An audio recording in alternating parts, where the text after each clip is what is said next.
21번 KSA 0005 제도 통칭에서 문장 기록 방법을 설명한 것 중 틀린 것은 문체는 구어체로 한다. 맞습니다. 그 다음에 문장은 간결한 유지로서 가능하면 항목별로 적는다. 맞습니다. 간결하게 적으면서 별도로 항목별로 나눈 거죠. 그 다음에 기록 방법은 우측에서부터 아니죠. 좌측이죠. 우리가 책도 전부 다 어떻게 합니까? 좌측에서 오른쪽으로 이렇게 기록이 돼 있죠. 그래서 우측이 아니라 좌측부터 시작해서 한다. 그 다음에 22번 척도가 1:2인 도면에서 실제 치수가 20mm다. 그러면 선은 도면상 몇 mm로 긋는가? 척도가 1:2면요. 축척에 해당되는 거죠. 그러면 원래 100mm짜리를 1:2니까 이거를 50mm로 그리는 거죠. 그러면 실제 치수가 20mm짜리다. 그러면 도면상 그릴 때는 반위로 해야 되니까 10mm로 해야 되겠죠. 10mm로. 예를 들어서 여기서 여기까지가 이게 20mm죠. 20mm인데 실제 치수 기입은 이대로 20mm로 하고, 그리고 여기 그리는 거는 1:2일 때는 여기 그리는 거는 10mm만큼 그리는 거죠. 10mm고 치수 기입은 그대로 20mm로 변한다. 전에 이렇게 나온 적이 있습니다. 척도가 이렇게 나오고 그 다음에 실제 치수가 20인데 도면상에서 치수 기입은 몇 mm로 하는가? 그 문제가 나왔는데, 그러면 치수 기입은 그대로 20mm로 해야 되거든요. 근데 전부 다 10mm로 해갖고 그거 갖고서는 논란이 많았었습니다. 그래갖고서는 이거 맞나 틀리나 했는데, 그게 문제가 도면상에 지금 몇 mm로 긋는가, 즉 그림을 그리는 거는 10mm로 그리지만 치수 기입은 원래 치수를 그대로 써주는 거거든요. 그래서 그런 문제가 있었습니다. 항상 여기를 잘 보시고 문제를 풀으셔야 된다. 자, 그 다음에 23번. 도면의 크기에 대한 설명으로 틀린 것은 제도용지 세로와 가로의 비는 1:2이다. 1:2가 아니라 1:√2입니다. √2. 이거가 틀렸네요. 그래서 가로하고 세로가 이렇게 돼 있으면 우리가 이쪽이 1이면 여기는 √2가 된다. 다음 24번. 다음 중 C와 SR에 해당되는 치수 보조기의 설명으로 옳은 것은, C는 못따기를 표현하는 거지. 못따기는 예를 들어 이렇게 지금 이런 부분이 있는데 이렇게 가공하려다 보면 이런 끝에 부분은요, 이렇게 모서리 같은 부분은 좀 잘 깨지기 쉽거든요. 그 다음에 또 혹시 나중에 열 처리를 할 때도 조금 문제가 되기 때문에, 그래서 이런 부분은 이렇게 싹 약간 동그랗게 해주는 거죠. 이렇게 동그랗게 해놓은 걸 보고 그걸 보고 못따기 그렇게 표현합니다. C는 45도 못따기입니다. 예를 들어서 C5다 그러면 C5면요 이렇게 되는 겁니다. 이걸 좀 확대해서 그리면 못따기 할 때 여기 5mm로 해서 이렇게 따라는 얘기죠. 그래서 가공할 때 이런 식으로 이렇게 가공하라. 이때 이 각도가 45도죠. 그 다음에 SR 같은 경우는 9의 반지름입니다. R이 반지름이거든요. 그리고 S가 들어가면 9를 말하는 겁니다. 그래서 일반 원의 반지름은 R이라고 표현하는 거고, 그리고 입체, 그러니까 축구공, 공의 그 반지름을 SR로 표현해요.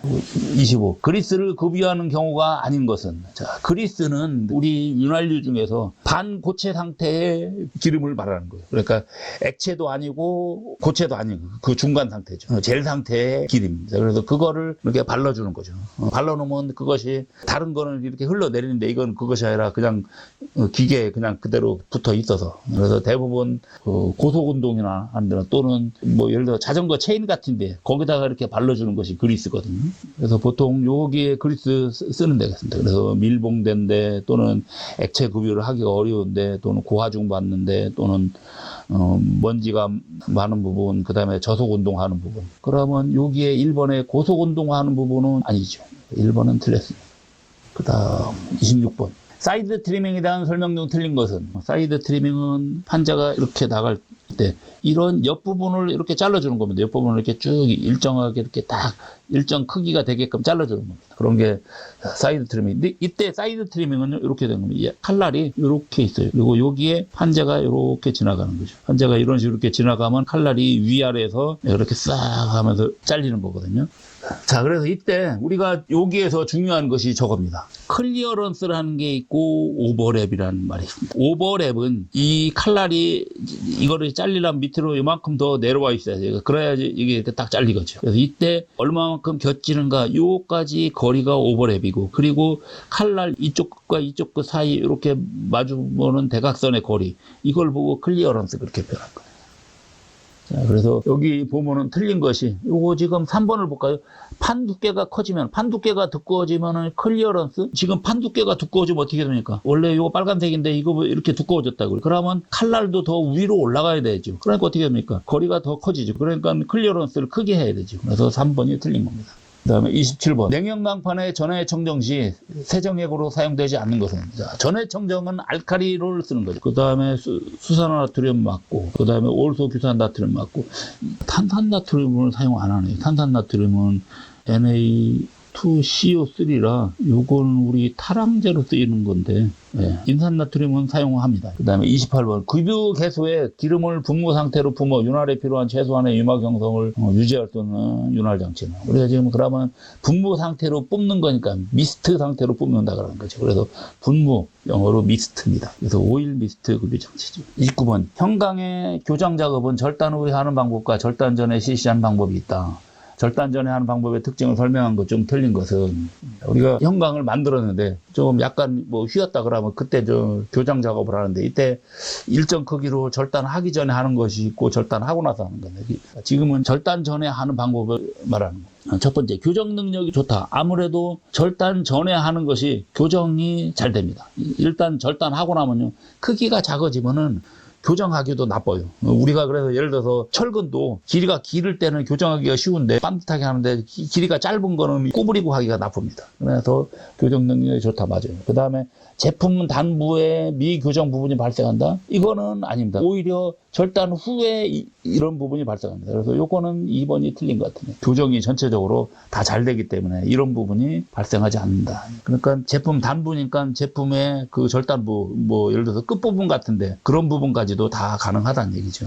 그 다음에 30번. 냉연 스트립의 풀림 목적이 아닌가. 냉간압에는 핫코일을 이거를 풀러서 산세를 하고, 산세에서는 스케일 제거하고, 그 다음에 압연을 하고, 냉연이죠. 냉간 압연을 하고, 그리고 청정을 하고, 청정은 여기서는 압연할 때 있었던 기름을 제거하는 거죠. 그리고 그 다음에 풀림 처리를 합니다. 풀림 처리. 풀림 열 처리를 하는데, 이 풀림 열 처리 하는 목적은요, 자, 냉간 압연을 하다 보니까 어떻게 됩니까? 이거는 그 냉간 상태에서 압화를 하다 보니까는 여기에 가공경화 현상이 일어나요. 그래서 냉간 압연에 의해서 가공경화가 일어나는데, 가공경화 현상에 의해서 강도가 많이 증가되어 있습니다. 그러다 보니까는 강도가 너무 증가하다 보니까는, 예를 들어 그 압연 강판 갖고서는 여러 가지 모양을 만들려고 구부리려고 보니까 잘 안 구부러집니다. 또는 오히려 그 갈라지고 깨지고 그런 현상이 일어나요. 그래서 그럴 때 가공경화 현상에 의해서 강도가 증가한 거, 그걸 약간 강도를 좀 떨어뜨리는 작업, 그 작업이 풀림 열처리입니다. 그러면 4번이죠. 그러므로 해서 가공성을 좋게 한다. 3번의 가공경화 현상, 이거는 냉간압연에 의해서 저절로 가공경화가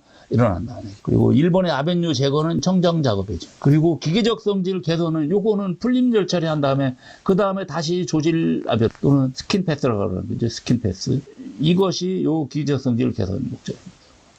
31번. 전기강판의 전기적 자기적 성질을 설명한 것 좀 틀린 것은, 투자율이 높을 것. 그 다음에 자석 밀도도 역시 높아야 되고, 철손, 손실은 또 적어야 되죠. 이거는 틀렸습니다. 손실이 높으면 안 됩니다. 그래서 손실이 작아야 된다. 그 다음에 32번. 스트립이 산세조에서 정지하지 않고 연속 산세가 되도록 1 내지 3개분의 코일을 저장하는 설비입니다. 아까 핫코일을, 냉간압연을 하면 핫코일을 산세를 한다고 했거든요. 이때 핫코일을 풀러갖고, 말 그대로 코일이기 때문에 감겨있는 상태거든요. 그거를 풀러갖고서는 산세조에다 집어넣습니다. 산세조로 이렇게 들어가는데, 근데 여기서 계속 풀고 있는데 산세로 들어가서는 또 다른 상황이 있기 때문에, 이때 여기서 예를 들어서 여기에 진행이 느린데, 산세 진행은 느린데 풀르는 거는 계속 풀르고 있다 그래요. 그러면 어떻게 됩니까? 여기서 문제가 생기겠죠. 그럴 때 이때 여기 이런 코일을 저장할 수 있게끔 여기에 롤러가 위아래로 이렇게 쫙 합니다. 그러면 여기에 있는 핫코일이 풀러지면서 이런 식으로 이렇게 쫙 오르락 내리락 하다가 이렇게 들어가게 돼요. 그래서 이런 거 보고 루핑 설비라고 합니다. 그래서 루핑 피트가 되겠죠. 33번. 냉연 제품의 결함 중 표면 결함이 아닌 것은, 스케일, 빌드업, 롤마크, 파이프가 이렇게 생겼는데, 이거는 파이프는 이렇게 안쪽에 들어가, 응고할 때 응고 수축에서 이렇게 들어가 있는 거기 때문에, 요 안쪽 건 내부 결함이라고 봐도 되겠네요. 내부 결함. 그래서 1번 파이프가 있다.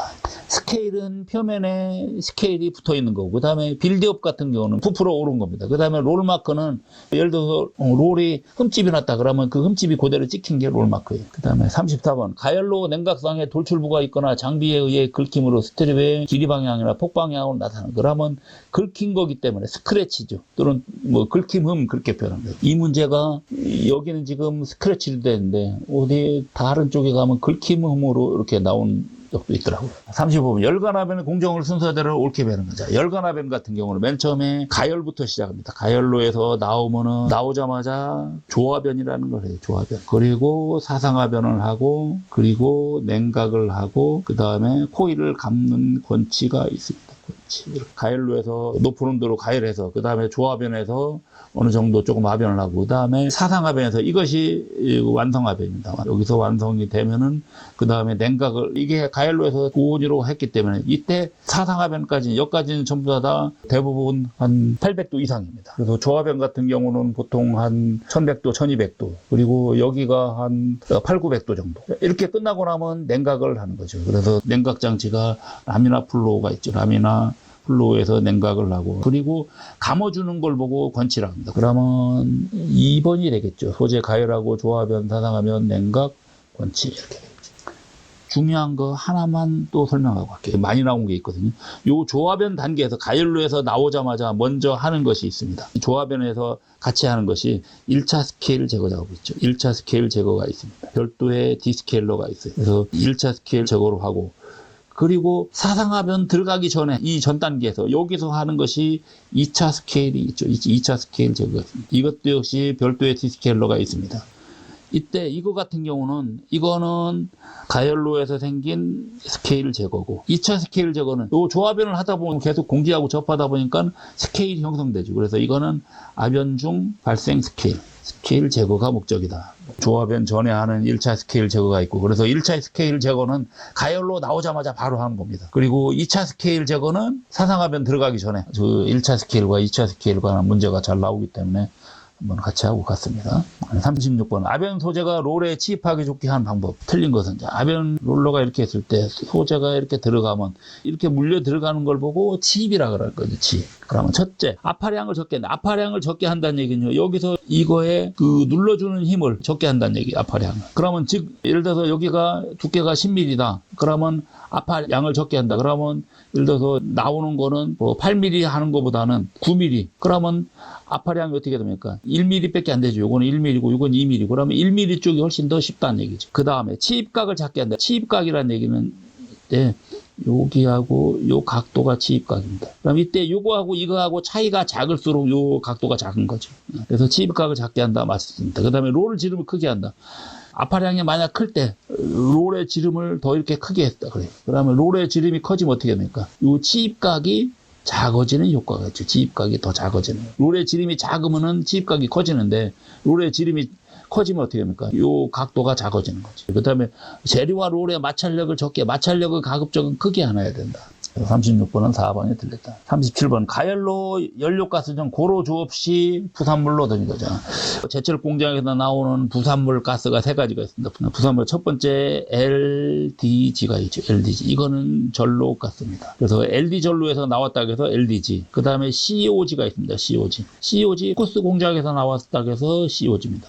그 다음에 BFG가 있습니다. BF의 의미가 브라스트 퍼네스입니다. 그래서 BF 그거 따서 이거는 고로 가스입니다. 고로주 없이 나온 거니까 BFG가 되겠죠. 그 다음에 또 많이 쓰이는 가스가 LNG가 있고 이거는 액화 천연가스고 그 다음에 LPG가 있죠. 이거는 액화 석유가스. 그래서 우리 가정용으로 들어오는 것이 LNG가 있고 LPG가 있는데 LPG는 그 공기보다 무거워갖고 아래로 깔리는 겁니다. 그래서 이것이 위험한 거예요. 폭발하면은 위험. 근데 LNG 같은 경우는 우리 도시가스가 바로 이 LNG죠. LNG는 공기보다 가벼워갖고 위로 날아가죠. 그래서 요 LNG가 좀 더 덜 위험하다.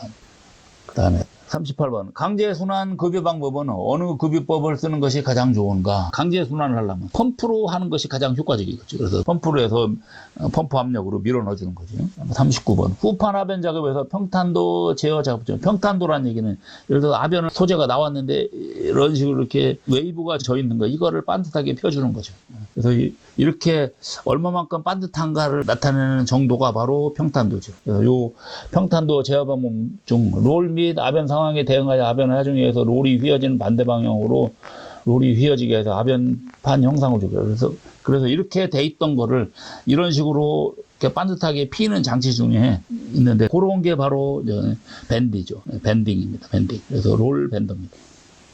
39번은 지금 제가 보다 보니까 설명을 다시 드리겠습니다. 39번 설명은 조금 부족했습니다. 지금 제가 요 평탄도 제어 방법에서 제가 헷갈렸던 것이 평탄도 제어할 때 이렇게 됐을 때 이것이 길이 방향으로 이렇게 생긴 웨이브인데 지금 여기는요 이거를 보니까 롤이 휘어지는 이거는 소재가 이렇게 지나갈 때 이때 이 소재가 아변 롤러로 위아래를 이렇게 누르다 보면 요 롤러가 변형이 생겨갖고 요 판재가 휘는 원인을 따지는 겁니다. 그래서 지금 이거 같은 경우 제가 지금 헷갈렸던 것이 요 평탄도 이거는 아예 이렇게 나왔던 거를 도로 펴주는 게 있는데 그거는 레벨러라 그러죠. 레벨러 3개가 있죠. 롤러 레벨러, 텐션 레벨러, 그 다음에 스트레처 레벨러 3개가 있는데 제가 지금 그거하고 헷갈렸습니다. 이렇게 평탄도가 원래 문제가 생겨갖고 나온 거를 펴주는 것이 그 레벨러고 지금은요. 롤 때문에 이런 웨이브가 생기는 거예요. 그래서 이거를 아예 어떻게 하는 겁니까? 아예 안 나오게끔 해주는 걸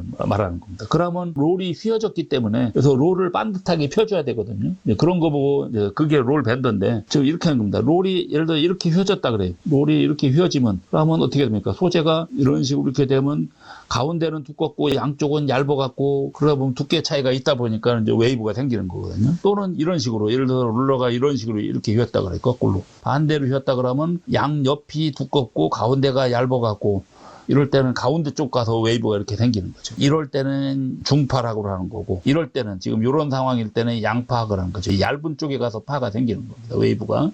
자, 그래서 요걸 말하는 겁니다. 이럴 때 어떻게 하는 거예요? 이럴 때 요 롤러를 도로 다시 반듯하게 펴주는 거예요. 그게 이제 롤 밴딩입니다.